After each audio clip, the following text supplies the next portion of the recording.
So the problem with using Wix, Squarespace, Webflow is that you're gonna be tied into a template, where you won't be able, won't grow with you, as opposed to using something like WordPress, that is so popular and that has so many third-party businesses that develop for it. So you can literally have anything that you want, anything that you can dream of, can be built on there. So hopefully that gives our audience a little bit more insight about how the different platforms work. Welcome to the Business Ownership Podcast, brought to you by Awareness Strategies, helping you navigate the waters between entrepreneurship and ownership. Hey there, peeps. This is Michelle Nedlick, and I'm super glad that you are here today with us because I have my most amazing guest, Peter. Peter, thank you so much for being here with us today. Oh, Michelle, I'm super happy to be here. Thank you so much for having me. Awesome. So give everybody the highlight of who you are and what you do for business. Yeah, for sure. So my name is Peter, and I am the owner of SwiftPress Support, where we build websites for busy business owners who need a website to help them get more sales without the technical difficulties and without the high price tag. So I've been doing that for a while now, and I love it. And I hope that I could help out as many people as possible on today's show. Nice. I love it. So we will get into how and what you do in a moment, but how did you get into websites as your thing? Yeah, sure. I love that question. So several years ago, many years ago, actually, I was staring in front of a huge lake, and I was about to propose to my wife. And so as we were going around the lake, I got down on one knee and I gave her the ring and I asked her to marry me. Lucky for me, she said yes. Unlucky for her, she said yes. But that's not true. Thank you. So we got married, and as we were walking through the lake, and after I just proposed to her, I looked to her and I said, "Honey, can I ask you, what is your dream for our life together?"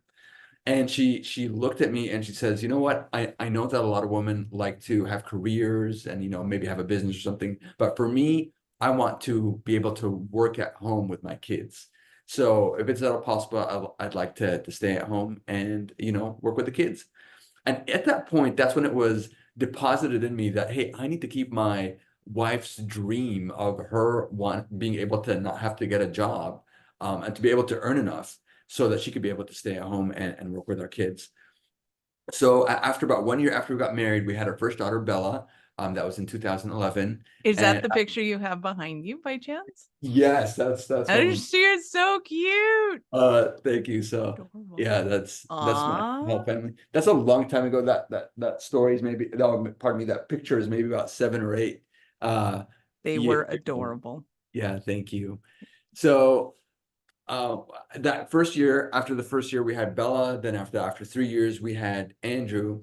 And it was after we had Andrew that now the bills began to pile up, and I was no longer being able to have enough money for my corporate job, my everyday job. So I said, you know what, I need to have like a side hustle. What am I going to do? So at the time, I was really good with like productivity and time management. And so I decided, hey, you know what? I'm going to wake up early every day at 4 a.m. and start building a website to create Okay, I got to stop you there. How do you wake up? Well, I don't, I know how you woke up at 4 a.m. having a little kid in the house. How did you get any work done at 4 a.m. with a little kid and waking you up at 4 a.m. in the house? Yeah. So at that time, the kids were sleeping fine. Oh, okay. But I'm also, when you're really motivated, Michelle, like you're like, I'll do whatever it takes. And me being, the provider for my family, and I wanted to keep my wife's dream alive, I was very motivated. So I was like a breeze. Nice. So I'd wake up every day at 4 a.m., start building this website about how to create like time management. I did like little time management courses and productivity courses, trying to sell them at like, $19.99 a piece, stuff like that. And I sit there for 3 months, built the website, did all the stuff, incurred all these costs. And I launched, my program. And after trying it for several weeks, I only sold one course. And so my dream was to make $3,000, and I ended up making only one sale of $19.99, and it was this big, huge flop. And I was like, well, great. Well, that didn't work. So I found this guru online who like it can help like analyze like your business and help you get coaching and stuff. So I hired him for an hour, and I told him the story, and I said, hey, what's wrong with my business? Tell me what's wrong. So I took a look at it, and he's like, I know what your problem is. He's like, the problem is that you're setting yourself up in a way where your prices are so low that it's not credible. No one believes that you're this expert, selling your stuff for $19.99. I recommend that you go into high-end coaching. And so instead of selling products for $19.99, now I want you to do coaching for like $5,000 or $10,000, selling coaching programs, and you're coaching to CEOs of companies and stuff. And I said, that's it. That is the solution to my problem. So I went and I found a course and a coaching that shows people how to create courses and coaching for $10,000, $5,000 at that price. And Mhm. that particular course for me, it cost me $10,000. I did not have $10,000 at the time, so I put it on a credit card. I swiped, and I paid $10,000 to get to sign up to learn how to do high-end coaching for those people. It took me 3 months, so I did another 3 months. I went and I built a new website, a new business to do high-end coaching. And I had all these other students that were with me, and they were launching all their programs, and they were making money hand over fist. Everyone's successful. I came and I launched my program, and I was like, this is it. This is the moment that I've been waiting for. When all of a sudden, Zippo, zero, a big fat goose egg. I made zero sales. Nobody was buying my coaching. And so here I am, I'm going deeper into debt every single month because I don't have, the money. I'm not making enough money from my job. I just got into more debt from one failed business to the second failed business. And the second failed business cost me $10,000 in just a course, plus all web hosting, all the stuff. So I was like, oh my gosh. And I remember just sitting at the dining table one day, just feeling so down and so depressed. And thank God, I'm married to a great wife, she's so supportive. And she just came and she just put her hand on my shoulder and she said, it's okay, honey. I believe in you. I know we're going to make it. And it was right around that time, just a few days later, that I got a call from a friend of mine who owns a marketing agency. And so he called me up and he says, hey, Pete, I know that you're really good with websites. Would you ever want to do white labeling services for our websites? And I said, white labeling? I'm like, what's that? And he says, that's where you build websites for us. And you're like our contractor, but you act as if you're a part of our staff. And I said, yeah, sure, I'd love to do that. And that's how I began doing websites in 2015 through my friend. And he gave me a whole bunch of work. And from there, I was able to go and get my own clients. And that's how it snowballed. And, I was able to get out of debt and to build a business through the years, thank God. But it was through multiple failures that I ended up doing what I'm doing today. I love the inspiration in that. So now today, stepping forward lots of years, because I don't know when anybody's gonna be listening to this, but in your life, how has that progressed? Who are you working with now? Who's kind of your ideal client? And tell me a bit about what's going on now. Yeah, so my ideal clients are usually business owners. And for me, I honestly love to work with small business owners. And that's also how we're priced to be able to help out the small business owner because, a lot of web design agencies are so highly priced that the small business owner can't really work with them. They can never afford to pay them. Mhm. So that's who I'm usually, usually works well with me, small business owners who are usually going to be busy. Maybe they've built their own website. It's not really working for them. It's not really bringing them very many sales. They're frustrated. And then they don't really know what to do. What's like the best practices for a website. And even if they need to like launch new product or services, they don't really have the time to be able to be the person to handle their website. So that's kind of my ideal person of who usually likes to work with me. I love that. The and I love it because I think it's so important that those people have the representation in business. Everybody that goes into business, it's hard. It's just freaking hard. You have these goals, these dreams, these aspirations, and you want to have somebody that's in your corner with you, helping you to be able to do it. So help me illuminate people and demystify what the difference is between kind of somebody goes, hey, I'm just going to put my own Wix page together and it's not working, obviously. You coming along and helping them having a productive site. And then those high-end sites that they look at and they go, yeah, we can start at about 40,000 and go up from there. What's how does that happen?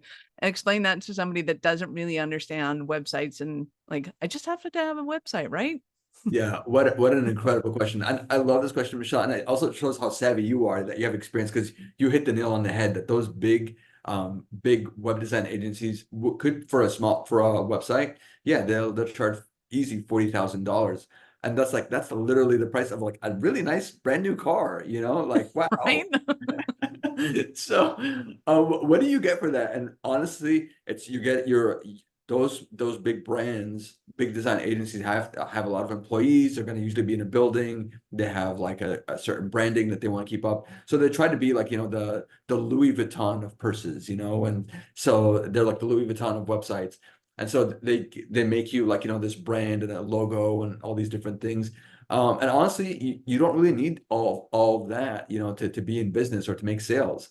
And I venture to say that actually probably some of the most successful, projects, entrepreneurial projects and businesses started out with being just a small, a project out of people's garages, with just a website, hosted somewhere in the boonies, and it just went viral. So that's what you get with the web design agencies. You don't really get much bang for your buck. They're just, you're paying a lot for the branding and for having a big name brand behind you. And they're just creating, the same site that you would get probably with working with somebody smaller. So that's the big website agencies part. Then after that, you have the smaller website design agencies, or medium sized. They're still, much more costly. And we can talk about pricing if you want on today's call. No, because I don't know when people are going to be listening to this. So all pricing is going to be irrelevant 5 years from now. Yeah, But that, I'm hoping that people will still be listening to it, because the information, business is business, and you still have, in my opinion, business is a three-prong chair or a stool, and it's marketing, sales, and fulfillment, kind of period. So you're always going to have to fulfill on those things, and the information that they're going to get from here, will help them in their businesses. So to me, pricing and people, if you're listening to this, pricing is almost always relevant. It's what do you want your site to achieve, and then go and figure out how to get that to happen, because that to me is far more important than how much you pay for it. Perfect. Yeah. Okay. That sounds great. The only reason I asked is because a lot of people are Yeah. like, like, how do I know? Like, what am I supposed to pay for website design services? That's probably one of the number You're one. supposed to pay what you need to pay in order to get the thing done that you need to get done. Because if your Yeah. website doesn't do what it's supposed to do, then you haven't, in my opinion, paid either enough for it, or you haven't talked to enough people. My philosophy on money is also ask 3 times as many questions as every dollar you spend. Oh, So you have to get the information from somebody. Are they going to deliver the thing that you want in the end, that it's done the way you want it to, as opposed to, oh, if I spend X amount of dollars, then I can get what I want. It does not work that way. yeah. Yeah. No, I think that's very insightful. So that's what you get with the big website design agencies. Then you can do Wix. So Wix is going to be build it yourself, where you go in there and you're going to get a template, and then you're going to be able to customize it. The limitations of Wix is that there's only a small amount of things that you can do. Most people that come to us come from Wix. And also from Squarespace. So the problems with those two platforms is that it's a great place to start. But if your business is successful, you will outgrow it eventually, and you will need to go somewhere else. So now all the time that you spent creating your own website on Wix and Squarespace, now you're spending it, either building it on somewhere like WordPress, WordPress is the #1 most popular platform for website building in the world. There's currently, at this time of this recording, there's 1.98 billion websites on the web. Of those, there's 838 million WordPress websites, which accounts for 42% of all websites are built on WordPress, as opposed to Wix, Squarespace, all of those, Webflow, any of those are going to be a small market share, maybe 2% here, 3% there, and the rest of the pie is basically about all these small mom and pop website builders. So the problem with using Wix, Squarespace, Webflow is that you're gonna be tied into a template, where you won't be able, won't grow with you, as opposed to using something like WordPress that is so popular and that has so many third-party businesses that develop for it. So you can literally have anything that you want, anything that you can dream of, can be built on there. So hopefully that gives our audience a little bit more insight about how the different platforms work. Right. So when it comes to what the work that you're doing with people, walk me through kind of that process of kind of, yeah, I'm interested in doing this, kind of that onboarding that you do. How do you differentiate your services and kind of what can people expect when they're working with you? Yeah, for sure. So when people start working with us, the very first thing that we do is we have a kickoff call. And in the kickoff call, we ask a whole bunch of questions, and we ask, about the business and about kind of what their goal is, what they're trying to do, what's their struggle, what are they trying to solve for. And then after that, we take their answers, like, it's basically like a half an hour, 45-minute call, but it's super helpful. And the beautiful thing about working with a company like ours is that it's kind of like a white glove service where you don't have to do anything. There's some other website design agencies that say, hey, you need to give us the copy. You need to write, the about page, or you need to write the home page or whatever. But the problem is that, those people are supposed to be the experts. So why are you doing the work, and what are you paying them for, So I don't know. I've done a lot of intros for a lot of people. I was like, oh, you don't have a bio? I'll make one up. Sure. Let's go. It's a dangerous move to make sometimes, but not with you, I hear. You're much nicer than I am. That's funny, yes. And the thing is that, like, by asking the questions, then we can get the information, and then we can, apply the science behind it. So there's definitely a science behind how do you create a homepage, and because if you don't create it the right way, people will come to your website, and within 5 seconds they'll leave. And that's a huge problem, because then if you're paying for advertising, you're paying for, people to come here, people are not sticking long enough to be able to find out what you have to offer. And so you're leaving money on the table. So it's really important that work with somebody that knows what the best practices are, and that knows, how to lay out everything so it captures people's attention and gives people the information that they need. This is also one of the problems of working with AI. So AI, of course, is, very prevalent these days. It's taken over, everyone's like, oh, AI. But the problem with AI is that AI is trained upon all these different websites. So if some of the sites that it's being trained on is garbage, then there's also going to be some garbage that's mixed in with some of the gold that's in there. So you're not really getting the best out of AI either. So the best would be to work with a professional, that knows what they're doing, and that maybe uses tools like AI to help with the process, but it's not fully, fledged with AI, where you're doing, your own site with AI or something like that. So I also want to talk about AI and bring that in a bit, because people are really asking about, how good is AI at building websites as well. Mhm. Well, well, my first blush concern is I get that in business you want to make it as easy as possible on yourself and going, oh, this is going to be easy. Great. I'll do that. There is a huge, huge, huge, how do I put it? Danger to that. You can do that and make it easiest, but it's going to cost you in the end.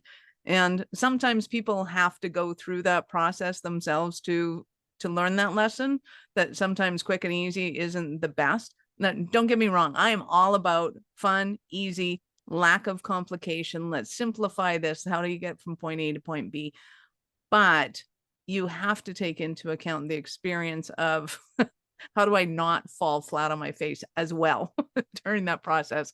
Because, it's pretty easy. So what do you see as some of the biggest mistakes that entrepreneurs are making before they come to you? Yeah, some of the biggest mistakes that the entrepreneurs are making before they come to us is that they kind of design according to their own tastes, and not according to the taste of of their website visitors or their ideal clients. So, I see that a lot. So people will be like, "Oh, I think this looks good," or "I think that looks good," but it's like I look at it and I'm like, "Oh my gosh, this is not good," and I'm being very nice. I would use some other words in there.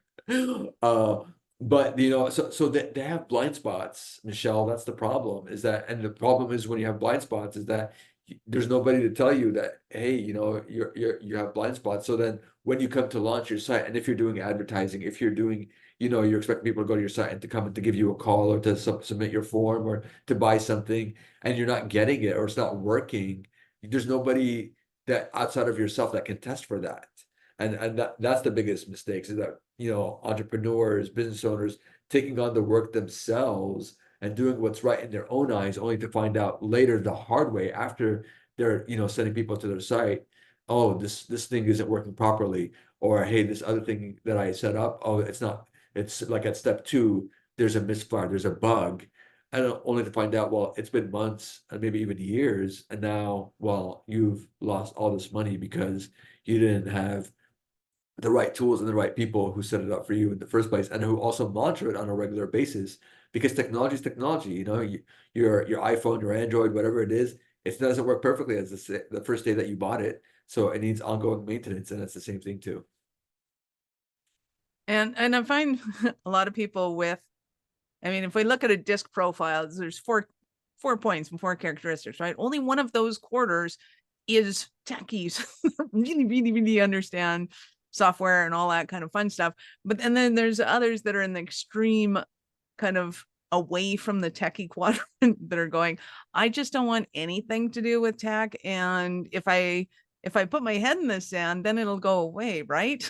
I'm sure Yeah. you've had a couple of those clients. What are the hazards to doing that in your experience?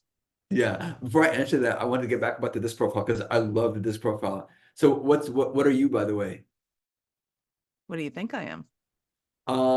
You might be an I Might be. What because else? you're very relational. I are you a C? Oh, I was going to say, based on our conversation that we had earlier, Uh, you're a D? I am a high D, high I, and mid C ish. So I kind See, of fit in little weird quadrants. You were right. You're right. I didn't say the S if you notice. I'm like, I know she's not an S. I am So not an S. yeah. Unless S stood for spontaneous, which it doesn't.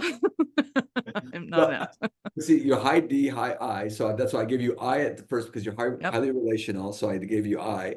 And then I could see the D, which is makes sense why you have your own business too, because you like to call the shots, you Right. know. So you don't want to be told necessarily what to do. So that is good. And then the only reason why I brought in C a little bit because I see that you like some accuracy.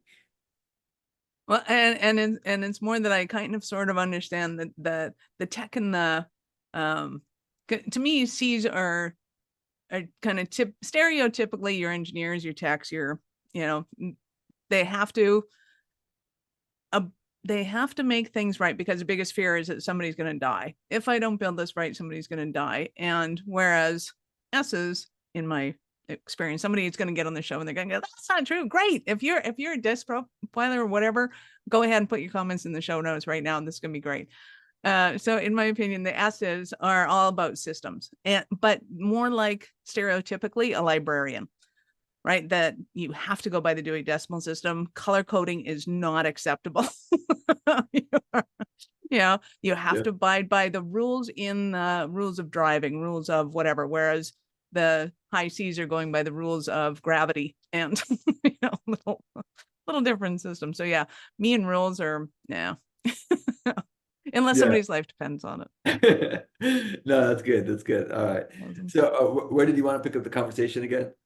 All right. So working with when people want to put their head in the sand and just go like this techie thing will go away, right? If I Yeah. ignore it long enough. They hope so, but you know what? It's so not true. It's like if you don't meet it head on and quickly, the most important thing is to be a person of action. Because if you don't take that action and you're just hoping it's going to go away, the bug will fix itself, or you're putting up because you're too busy wearing many hats, and so you have to take care of all these fires. If you don't have somebody on the team that takes care of the tech fires for you or to prevent them from the first place, you're gonna have to be the person that puts out that fire. You might not be able to handle it yourself. You might not be able to handle it in time yourself.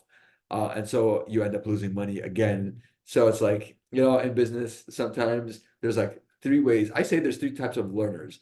There's people that learn the easy way, people that learn the hard way, people that don't learn at all. So which one you want to be, it's up to you.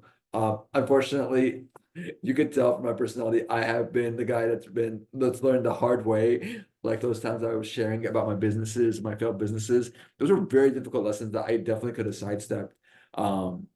But I didn't. But I'm glad. But those things taught me, like, hey, there's an easier way to learn, and now I do try to be an easy learner so that I don't have to pay those heavy costs. Nice. I love it. So in a moment, I'm going to ask you an example of a Cinderella story, but before we do that, we are going to pause. Are you running a business over 7 figures but still struggling with technology headaches? Pay attention, you do not want to miss this offer. This podcast episode is brought to you by Awareness Strategies, who is offering a custom-built digital adoption roadmap for anyone running a business over 7 figures who's wanting to grow their business in the next 5 years. And it's not just a roadmap, they offer full implementation as well if that scares the out of you. Check out awarenessstrategies.com/roadmap for more details today. The link's in the show's notes. Don't regret not doing this. Do it now. That's awarenessstrategies.com/roadmap. Awesome. So I am super excited. Give us an example of a Cinderella story of one of the clients that's worked with you. Yeah, sure, Michelle. So we had one of my clients that she came to me first. She was referred by one of our previous clients, and she was a dietitian, and she has her own practice, and she's extremely busy. And one of the things that she wanted to do was that she wanted to have help other dietitians. So in the dietitian world, just to give you a background, is that when people, graduate, they have to take this thing called the registered dietitian exam before they can actually practice. So it's like their area of expertise needs to be you have to take this licensing exam. So she had taken the license exam. She had been practicing for years, and she wanted to help other registered dietitians to pass the exam.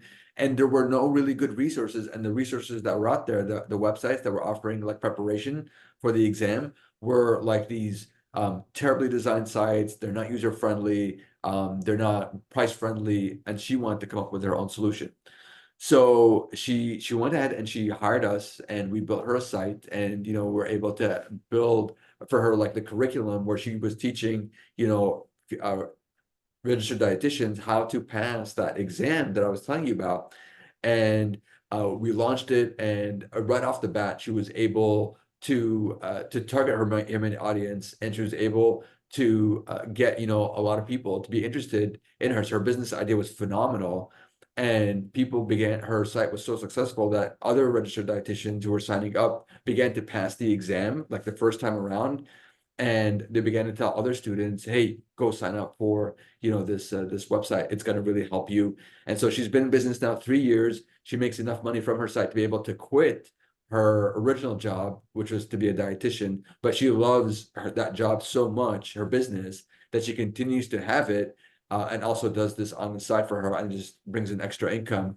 And that the beauty of it is that she builds this course once, and then she's able to resell it multiple times. And there's always a steady flow of students that are always interested in her work. So that is probably one of the best Cinderella stories that we have, and we're so proud of our client. Nice. I love that. So when somebody's working with you, do they have to have that kind of whole business plan set up? Do you help them to kind of massage, hey, this would work really well online kind of thing? Do you help them with that as well? Yeah, I do help them with that as well, for sure, because we do have a lot of experience, we're in so many different fields, but we do also do like e-commerce for people. We'll do, services, coaching, nutrition, health and wellness, health and fitness. So we have experience in many different areas. So we're able to tell you, hey, this is what we've seen work. This is what we've seen doesn't work. So if you need help with that, we'd love to help you out and point you in the right direction. I love it. So somebody doesn't kind of have a real keen eye on what it is that they're trying to build. They know that their site's not working. Is there any other stumbling blocks that somebody might be having, and they're thinking, oh my God, Peter, I need you so badly right now? Yeah, I think the biggest stumbling blocks is like, hey, your site's not working. Is usually a lot of people are struggling with being stuck. And that being stuck is going to be in several different areas. A lot of people, we see people being stuck with their sales. Like, hey, you know what? Like maybe my site is, or maybe my business is bringing in some sales, but I want it to grow and it's not growing. And so that's one level of being stuck. Another level of being stuck is like with like your products and services. Like, hey, you know what? You're offering something, but you want to expand to offer new products or new services in addition to what you're offering that are complementary and that would go well together, but you're not sure about how to do that. And you're not sure about the best way to do that. And how do you get people like to a funnel, so to speak, and how to get them in. And that's also an area that people usually want to talk to us about. So, ultimately, we feel like, our friendly business owners, they're really the hero of the story. We're just their guides, just here to help, to come alongside of them, to support them. I am an S, so you nailed it on the head. I am a systems guy, but I have people on my team that are C's, and they do that. And we also have the I's. So we don't have any D's, because usually D's are out there in the world wanting to be their own businesses, So like yourself, like they're the leaders. So that's kind of like hopefully that gives you a glimpse of what other areas people are struggling with when they come to us. Absolutely. And those high D's that are struggling to get their business going, I hate tech, I don't want to do it. Absolutely come to Peter. So I know we got a lot of listeners like that out there. How did they start their journey with you? Yeah, sure. Thanks, Michelle. They can definitely go to swiftpresssupport.com. And when you go there, there'll be a link in the navigation to book a call with me. So feel free, if you want to book a call, we can talk about anything that you like about your business.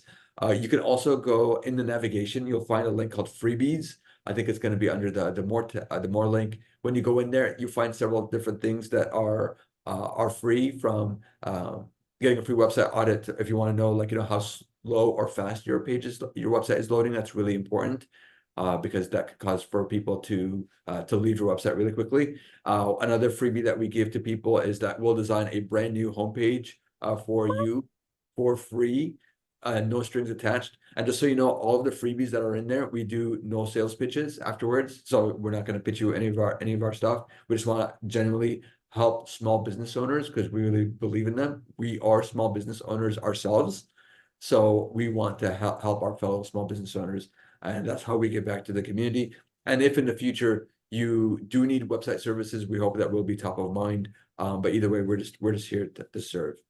That is awesome. So we will, of course, have all of Peter's links in the show notes. Go ahead and scroll down, click on those links, open up in a new browser, because we're not done yet. So Peter, I get to ask you, at what point in life did you know you're special kind of crazy enough to think that you could become an entrepreneur? Yeah, I think for me, Michelle, it was after my son was born. Yeah. And I had that need, and I went down that road, and I was like, I can do this, I want to do this. And I think that's kind of what made me feel like, hey, you know what, I want to have my own company. And as it grew, I just could see it like, hey, you know what, I can do this my entire life. I just love it so much. And so when those things are aligned, I think it's just a match made in heaven. Well, we are so glad that you took the leap of faith, even though it wasn't working for you at the beginning. And I do, in all honesty, think that is one of the most important kind of mentorship programs that people need, is to be able to see that you run a successful business, and the start of it wasn't, as smooth as you might have liked it to be, but with that audacity, you made it happen.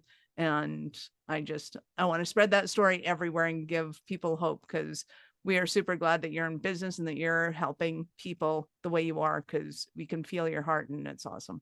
Oh, thank you, Michelle. I appreciate that. Absolutely. You have been absolutely awesome. Any last words for our peeps today? I think my last words that I want to leave our audience with is just like, I was trying to be very vulnerable and very honest with our audience and tell them about my journey and how it was so difficult and so hard. And I think the one thing that I really want to leave our audience with is like, try to see whether you need to pivot in your business or persevere. Because a lot of times that pivoting or perseverance can really make a mark of a huge difference. I'm thinking like, what would have happened if I had given up after my first, failed business attempt, or after my second one? I definitely would not have been enjoying the work that I do today, which I love so much. And that would just make me so sad. So sometimes, those obstacles in the way are meant for a purpose and a reason. And I hope, instead of giving up, that you will make a pivot or persevere to continue reaching, because you never know. You don't want to stop too short of really having the dream business and the dream life that you're hoping for. Awesome. Thank you so much for your time. I appreciate it, and I know how valuable it is. Thanks, Michelle. I hope to connect with you soon. Awesome. Peeps, this is Michelle Nedelec. Thank you for being here with us today. Be sure to subscribe to the show and share it with your friends.